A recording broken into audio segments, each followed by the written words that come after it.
stay with Arsenal then, and your specialist subject, of course, your chosen subjects, our mastermind tonight, is strikers, Dean. Let's talk about Viktor Gyökeres, because he is struggling, and he struggled again last night. Why isn't it working, do you feel, for him? You mentioned it a little bit with Saka, you know, saying he's not quite getting what he assists, you know, and he's not really doing it, is he? I think, first of all, it's a big change in terms of the style of football that the team he's playing for adopts, and he's used to playing for a side where there is space to run. That is his biggest asset.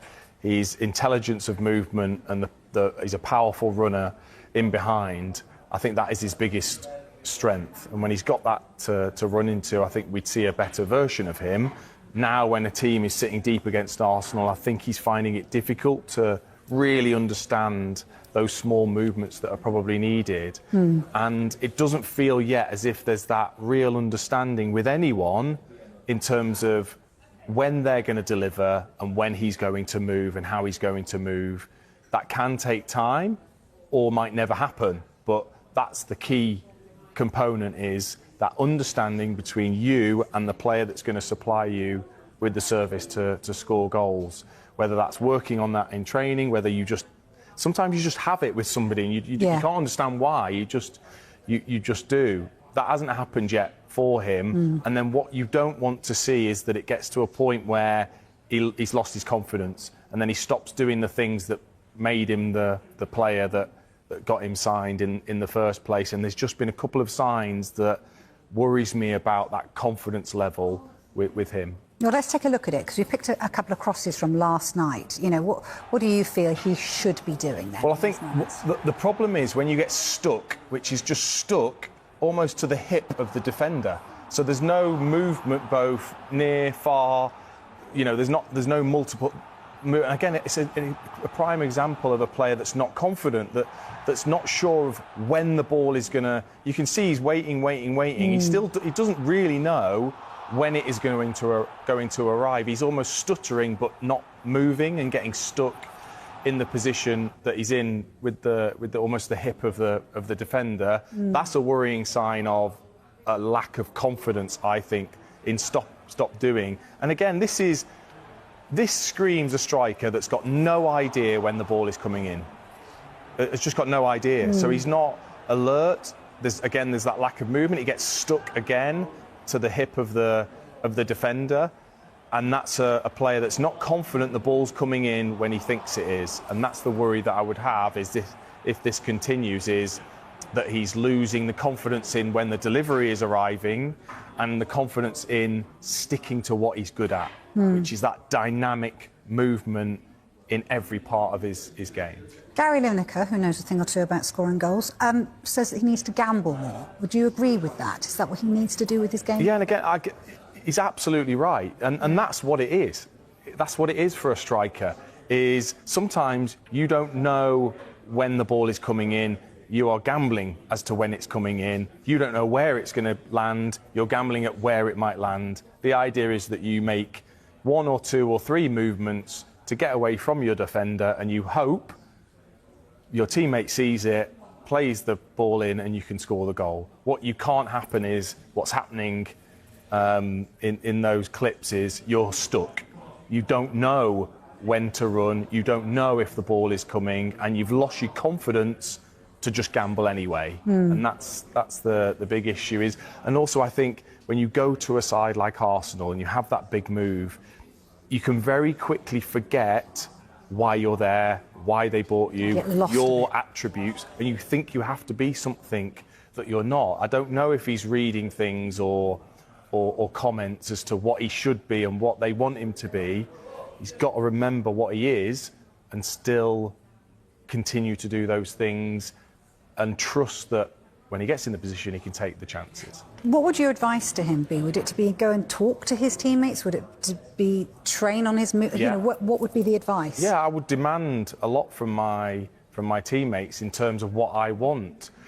You know, I know there's some talented players, but I've been brought in for a reason, to score goals. Help me do it. Let me be the main person that scores the goals, because we've got this connection and we've had a talk, and there should be like, you know, 3, 4, 5, 6 moves that you've just worked on, between the two of you that are just there before you do anything spontaneous with those players. And I'm sure they're working on plenty of things in training.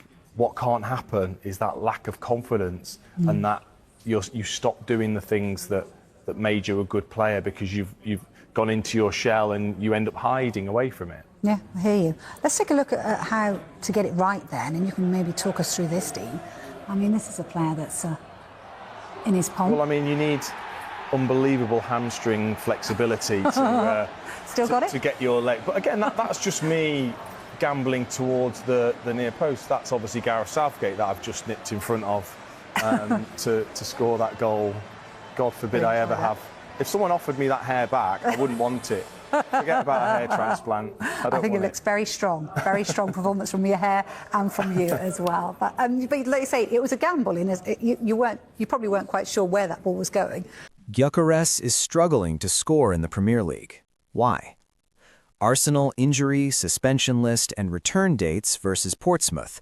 Piero Hincapie, Riccardo Calafiori, Cristhian Mosquera latest. Arsenal will begin their bid to win the FA Cup for the 15th time in their history when they travel to Fratton Park for Sunday's meeting with championship strugglers Portsmouth. The Gunners miss the chance to further extend their 6-point lead at the top of the Premier League table in Thursday's underwhelming goalless draw against Liverpool at the Emirates Stadium. While their 5-game winning league run came to an end, Mikel Arteta will be pleased with the fact that his side are now unbeaten in 7 competitive matches ahead of Sunday's cup tie and Wednesday's EFL Cup semi-final first leg against Chelsea. Here, Sports Mole rounds up all of Arsenal's latest injury and suspension news ahead of the clash with Portsmouth, who are languishing in 21st spot in the championship standings. Type of injury? Muscle. Possible return date, January 11th versus Portsmouth. Hincapie is forced off with what appeared to be a muscle problem in the 57th minute of Thursday's draw with Liverpool. Arteta now faces a nervous wait to discover the full extent of the defender's injury. Type of injury? Match fitness. Possible return date, January 11th versus Portsmouth. Kai Havertz has recovered from the knee injury that kept him out of action for months. However, he has been left out of Arsenal's last 2 matchday squads as he continues to build up his fitness. There's a possibility that the forward could make his first appearance since August in Sunday's FA Cup clash. Type of injury? Muscle. Possible return date, January 14th versus Chelsea.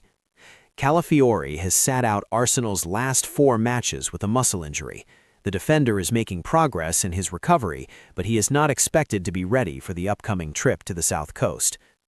Type of injury? Ankle. Possible return date? Unknown. Max Daumann that is likely to be out until February after sustaining an ankle problem while playing for Arsenal under-21s in last month's behind-the-closed-doors friendly against Manchester United. Jesus, White, and Eze to start. 4-3-3 Arsenal predicted lineup versus Portsmouth.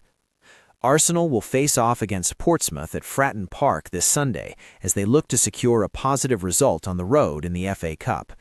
The Gunners were held to a goalless draw with Liverpool recently, so they would be eager to get back to winning football in domestic football. Mikel Arteta will stick with his favored 4-3-3 formation and is expected to make a whole host of changes to his first team for this game. Gabriel Jesus, Ben White, and Eberechi Eze could all play from the start of this contest. 4-3-3 Arsenal predicted lineup to face Portsmouth. Defense. Kepa Arrizabalaga will feature in between the sticks for the Gunners as he looks to keep a clean sheet on the road. William Saliba will function alongside Piero Hincapie at the center of the Arsenal backline as they look to maintain a solid shape on the defensive end of the field. Ben Davies will try to operate as the right back, while Miles Lewis-Skelly hopes to catch the eye on the other side as the left back. Both of them will get the license to go forward and express themselves inside the opponent's half. Gabriel and Jurrien Timber will be rested on the bench as they offer cover for the defensive positions. Midfield. Arteta could opt for a midfield 3 of Eberechi Eze, Christian Norgard, and Mikel Merino as they focus on establishing their superiority over the opposition at the center of the park. Martin Zubimendi and Declan Rice will have to settle for a place on the bench and might come on to make an impact in the second 45 minutes if required. Attack. Gabriel Martinelli will get a chance to impress as the left winger, while Noni Madueke hopes to put his pace to good use on the right flank. Gabriel Jesus will lead the line for the North London club in the final third. He has to figure out a way to be a constant menace in the final third. Viktor Gyökeres and Bukayo Saka will get a rest on the bench as they wait for their chance to influence the game in the latter stages if the Gunners are in need of a goal by then. However, Max Dowman remains sidelined with an ankle injury.